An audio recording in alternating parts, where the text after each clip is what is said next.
So we first adopt an axiom then that actually says an inductive set exists. And this is the axiom of infinity.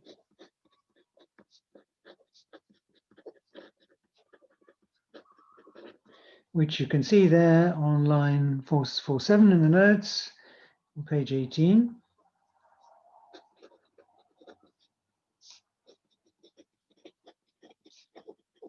So it's an existence axiom. And it's the first axiom we've had which guarantees the existence of an infinite set. So far we just had the empty set, and we had things like unions, which could just create one more set from one set. We had nothing that actually guaranteed the existence of an infinite set. So this is the first one that does that. So we just say, there is y, I just write out the previous clauses in mathematical notation. For all x in y, s of x is in y. Here. And how we're going to define the natural numbers is not immediately as von Neumann did, but we'll define the natural numbers to be the collection of things in every inductive set.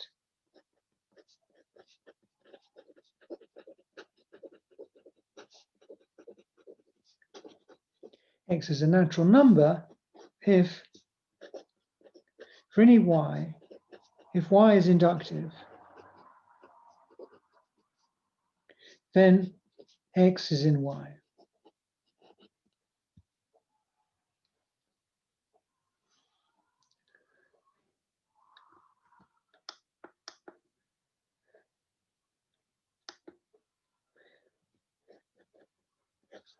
And omega will be the class of natural numbers.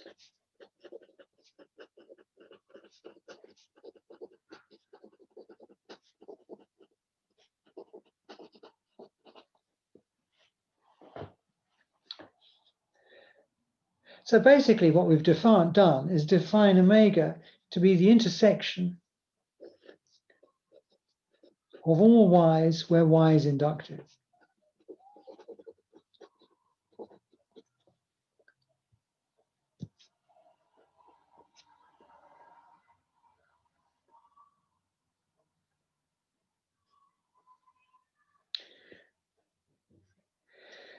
But here we're taking an intersection over a proper class of sets. One can show that there is a proper class of inductive sets. After all, any little u could be in an inductive set as long as we closed up under the successor operation. Yeah. But is this intersection then of all of these proper class, many of these inductive sets, is it a set?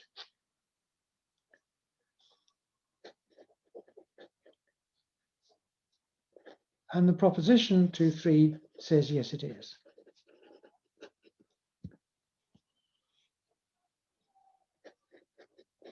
The argument, again, just straight from the notes, let Z be any inductive set.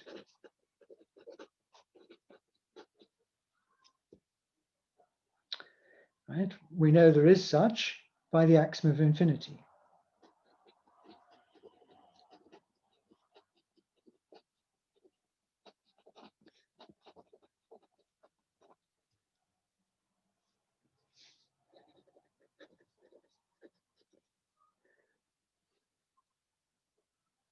So now I use the axiom of subsets.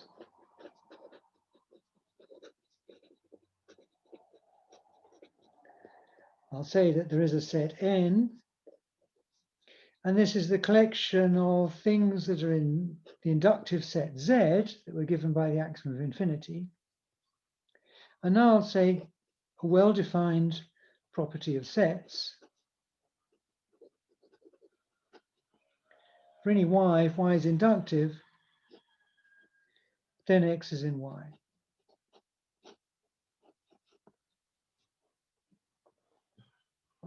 So although this quantifies perhaps over a proper class of inductive sets, this is a well-defined property of sets.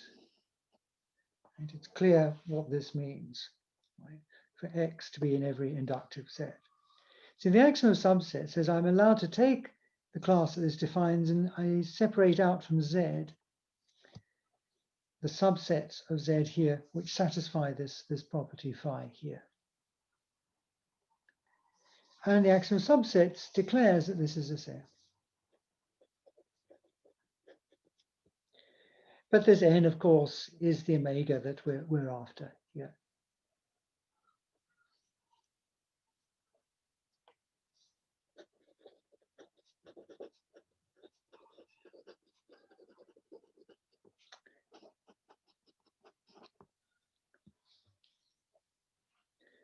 So we define the natural numbers as the intersection of all inductive sets. And the utility of this will be apparent later when we come to do some proofs. So let's just do some basic properties here of omega. Omega is itself an inductive set.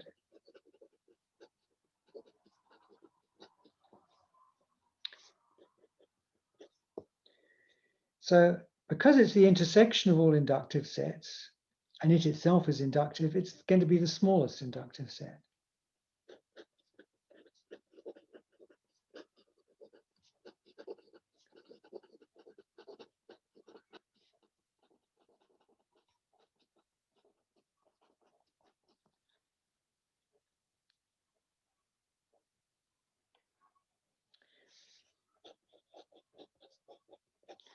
So let's see how the proof goes. So 2, 3 shows that omega is a set.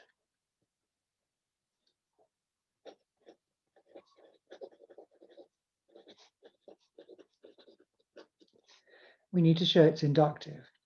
So we go back to the definition of being inductive. It means it has the empty set and it's closed under successor.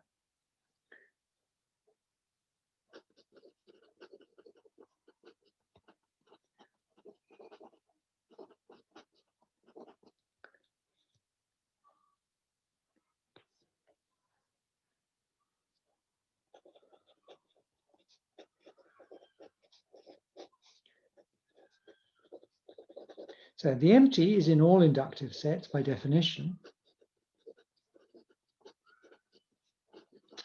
So empty is in omega. And we need it's closed under successor.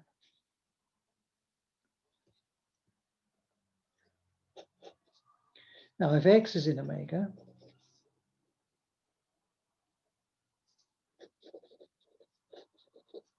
then for any inductive set,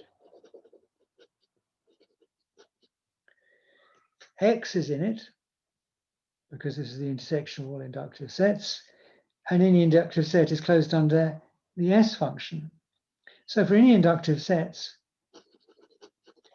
both X and S of X are in it.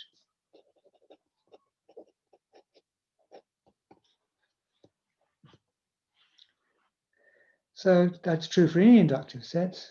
So then also S of X is in omega,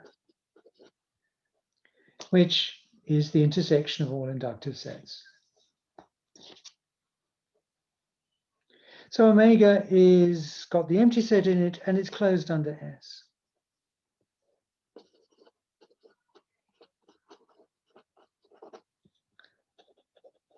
So it's closed under the S function.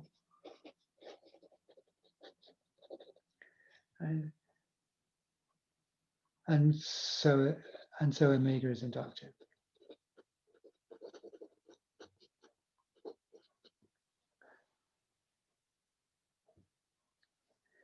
And 2 is immediate, right?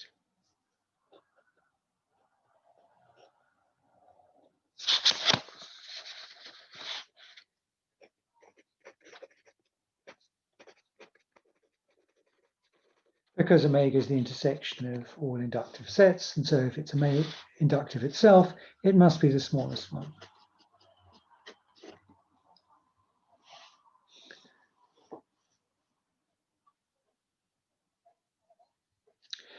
So this may look like it's a rather circuitous route to defining the natural numbers.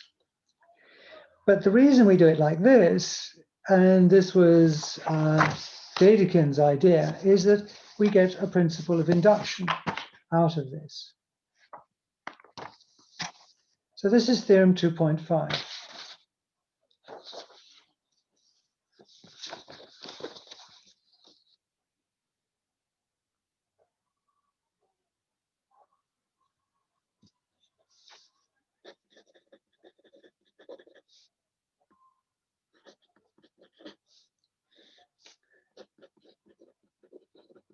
So the principle of mathematical induction.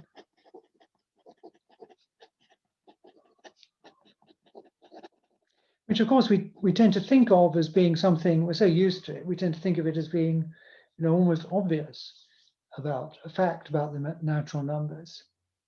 But with the definitions we got here, defining numbers in terms of sets, actually it's something we can prove.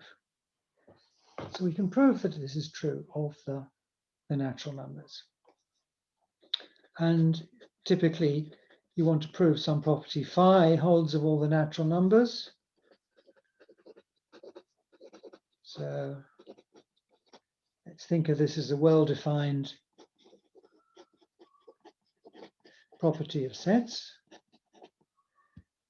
expressed however we want, but we want to think of it as giving us a good definition. And then the induction statement says, if phi holds of 0, and for every x in omega, if phi holds of x implies that phi holds of the successor of x. So if this holds, then we conclude every x has it. Then for every x in omega, phi x holds. So this here is the antecedent, and this implies this. We can deduce phi holds for every natural number.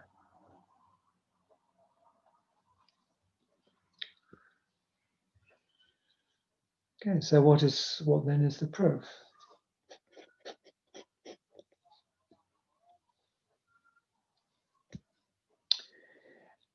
Okay, we assume the antecedent over here.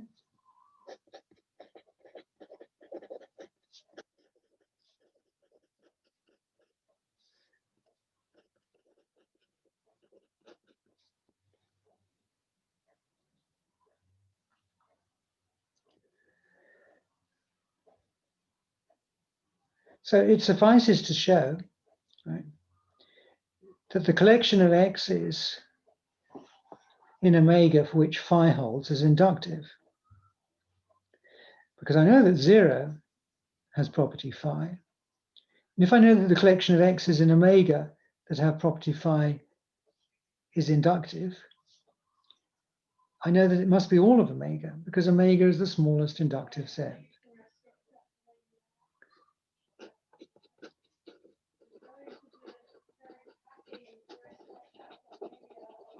So it suffices to show that the collection of x in omega for which phi x holds is inductive.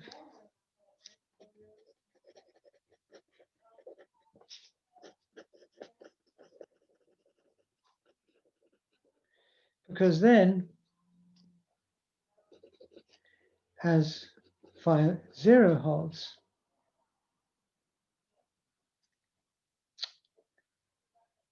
because then it holds is inductive. Because then, as phi 0 holds,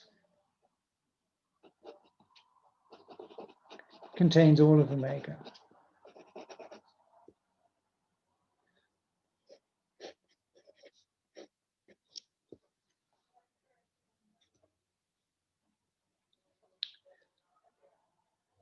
And that's pretty much what the antecedent guarantees for us. So let y be the collection of x in omega such that phi x holds.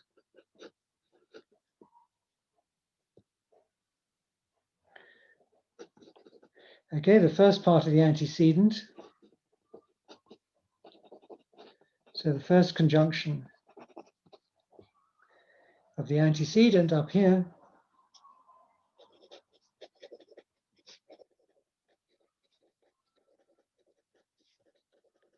that just says that 0 is in y. And the second conjunction just says y is closed under the successor function.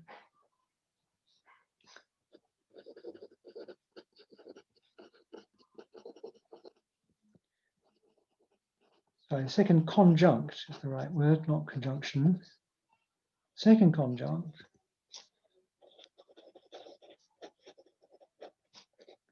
that y is closed under S.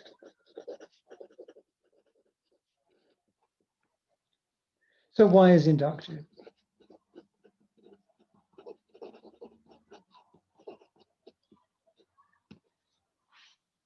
But omega is the intersection of all inductive sets. So omega is contained in y.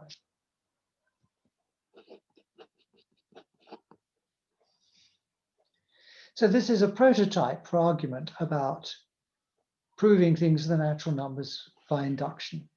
Is you just show that the collection of natural numbers that have the property you're after is inductive. And then you know you've got it because every natural number is in omega, which is the smallest inductive set.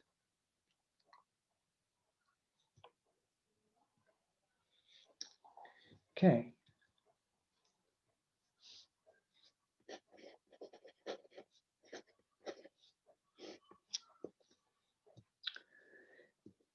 So now we can show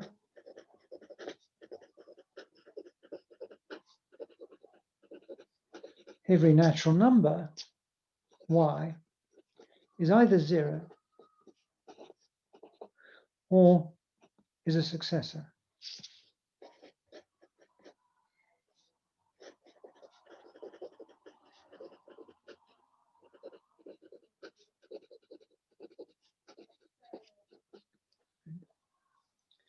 Now, that's not something that's entirely obvious, given the definition of natural number as being the intersection of all inductive sets.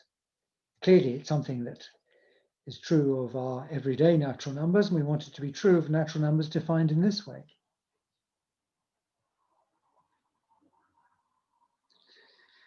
I mean, this might not be true in general for a general inductive set.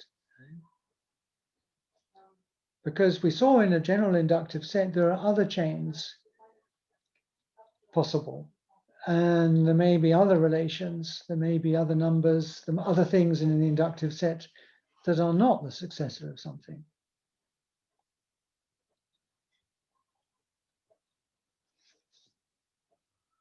So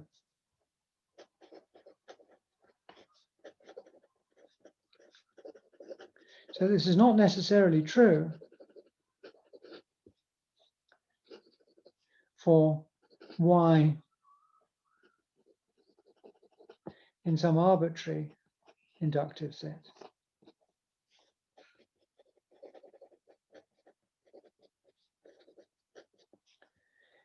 It's only true of our particular omega, collection of natural numbers.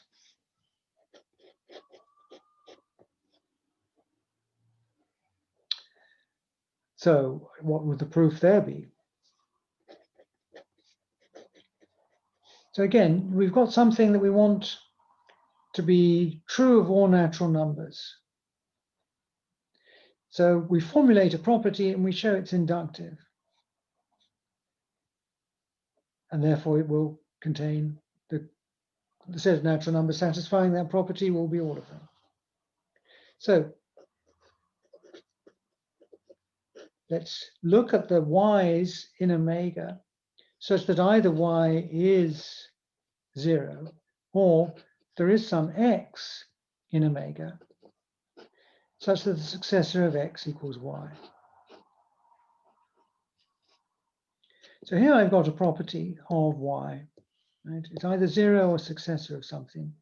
If I show Z is inductive, I know all natural numbers satisfy this, which after all is just what the proposition asserts. So to prove the proposition, all I have to do is prove that Z is inductive.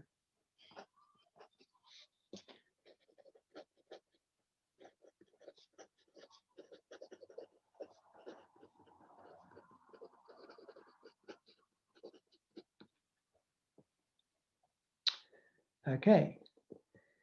Well, two things. We have to show zeros in there and it's closed under successor.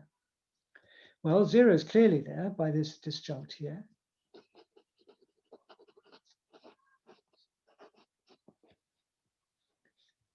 Suppose U is in Z.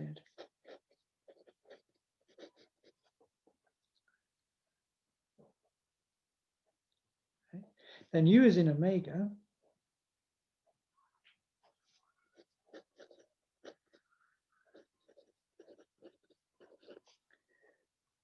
Because after all, Z is just a subset of omega here. But omega is itself an inductive set.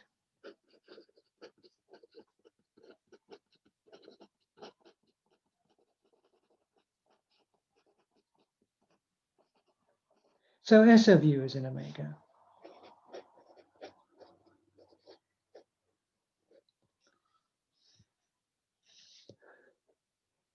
But that just puts S of U into Z. Right? S of U is in omega.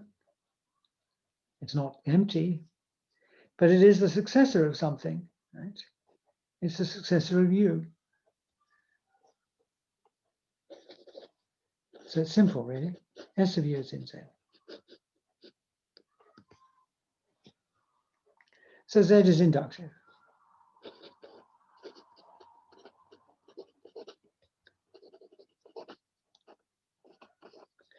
And so Z equals omega.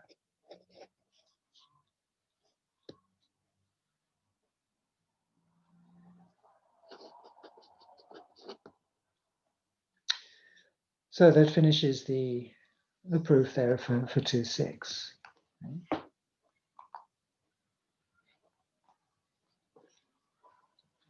So there are a number of things then, further things one can do here.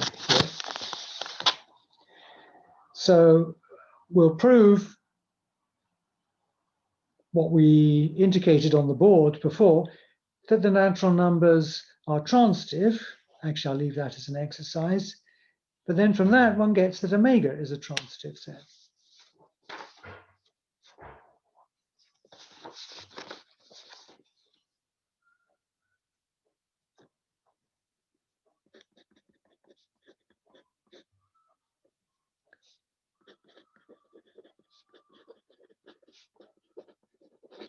Every natural number is transitive.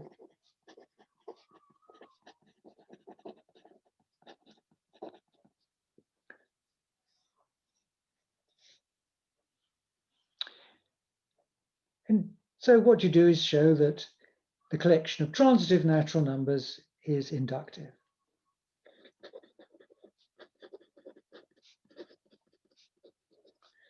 The set of things in omega such that X is transitive is inductive.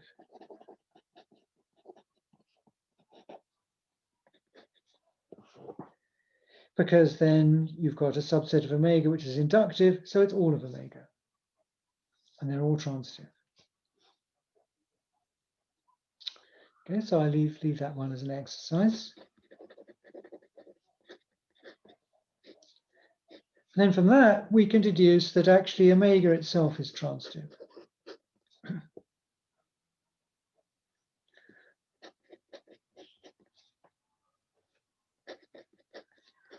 So again, the same tactic. Let's look at the things in omega such that n is a subset of omega. So what would it be for omega to be transitive? Any element would be a subset. So let's look at the elements of omega, which are subsets. If this was inductive, it's all the elements of omega. But that would mean omega is transitive.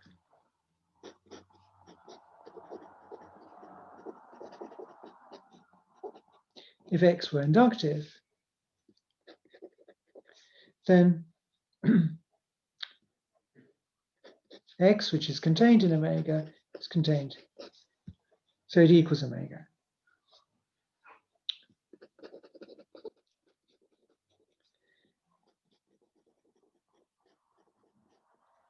I'd have every element as a subset. So again, just show that X is inductive.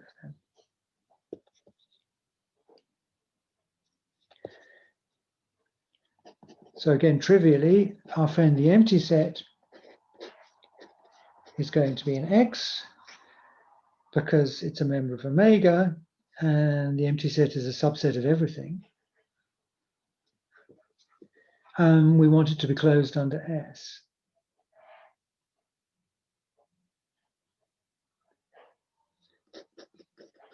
So assume N is in X.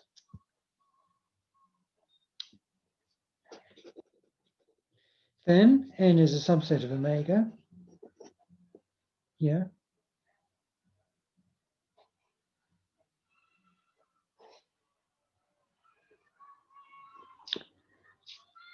But also N is a member of omega.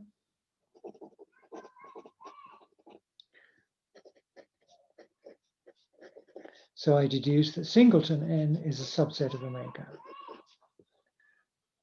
right, from here.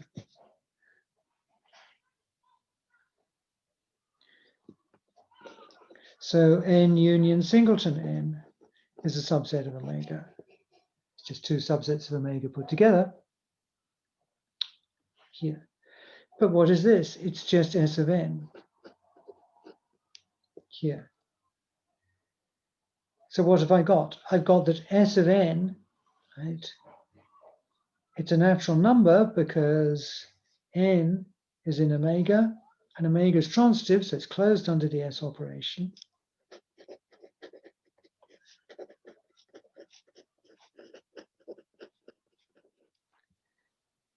Here. So S of N, it's in omega, and I've just written that it's a subset of omega. So it's in X.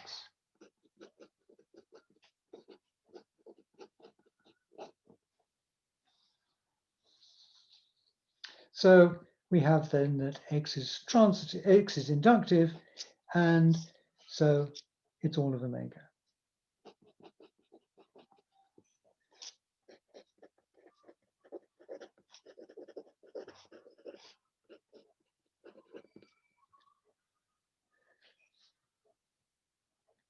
So omega itself is transitive there.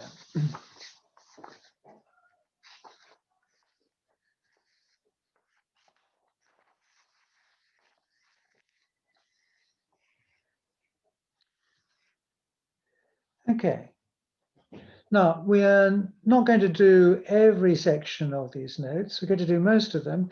We're going to omit section 2.2.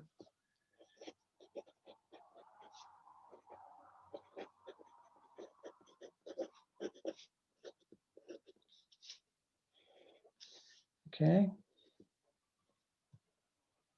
So eventually, when it comes around to the end of the course, I will give you a list of the sections or the bits and pieces that we've omitted. Right? So don't worry about that at this point. So we'll go on to 2.3.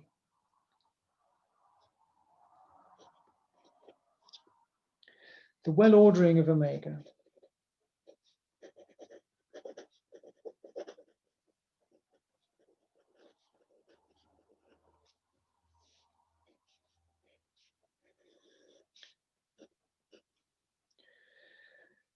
So far, we've just defined what the set of the natural numbers is.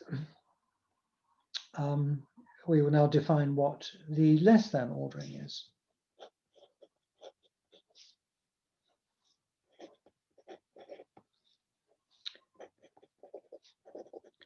So I take two things in omega, M and N.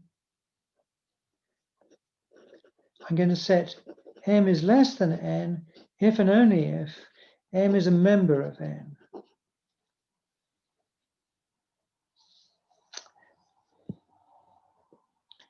And we'll have less than or equal to n if and only if m is less than n or m equals n.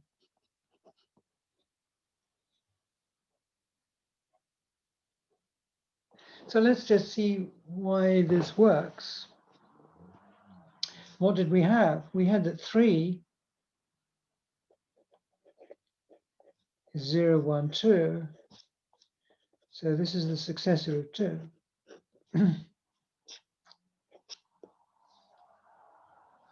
So the elements of 3 are the things we would naturally call its predecessors. So we would naturally write 0 is less than 3, 1 is less than 3, 2 is less than 3.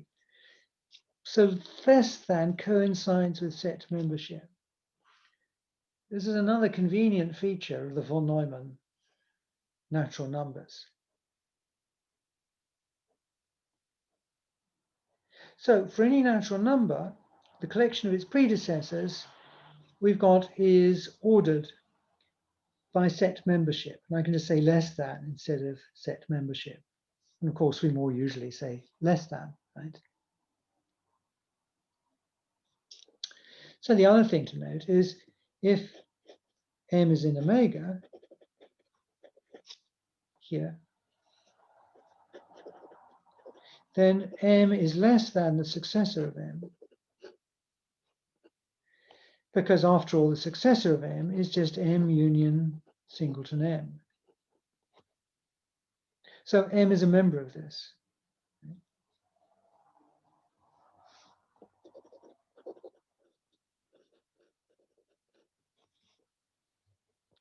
So each number is an element, is a member of its successor here. So again, this is a convenient property here.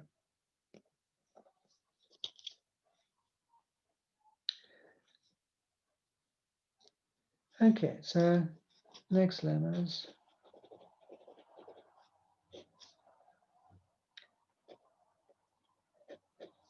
To 11. So the first part, this will say that less than and less than or equal are transitive as order, are transitive orderings.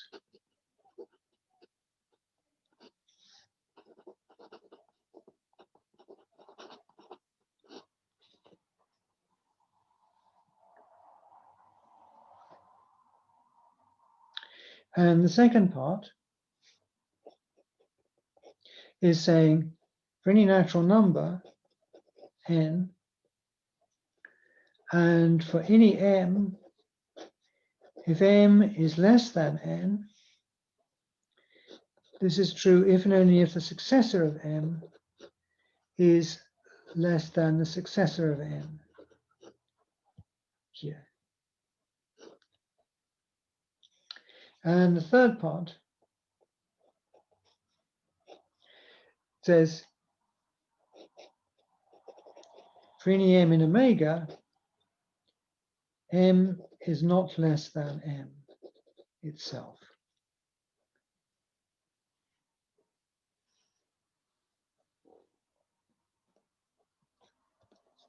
Okay, so let's just do the first one, and I'll leave the other parts for next time.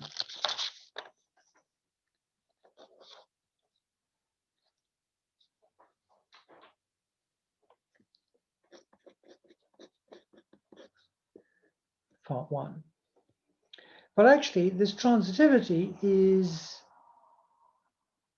really just comes from the transitivity of the natural numbers as sets. Right?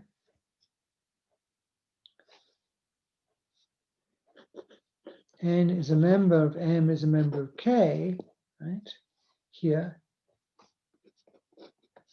if K is in omega.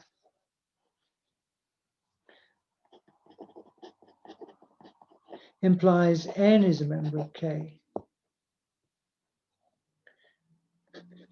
This was because by exercise 2.1,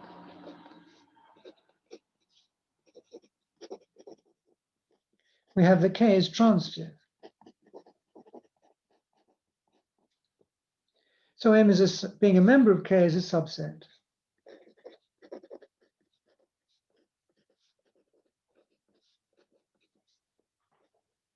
So the N that's here, we see is also in K, which is what we're saying here. But because we're defining between natural numbers less than in terms of epsilon, we can just rewrite this as saying if N is less than M and M is less than K, then N is less than K. And that's, after all, just what being a transitive ordering means here. So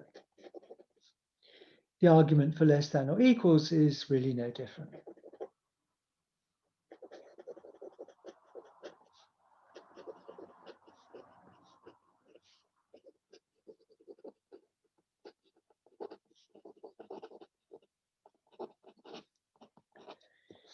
We just have to bother about equality as well.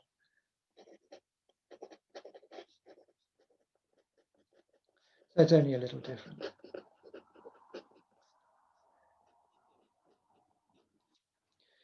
So that finishes the first clause here. So we'll recap some of this next time and prove clauses 2 and 3. And we'll be continuing to look at properties of the natural numbers before we start going to the next subsection, which will be proving a recursion theorem on natural numbers. And the recursion theorem will allow us to define addition and multiplication and so on in the natural numbers. Okay, fine. Thank you very much.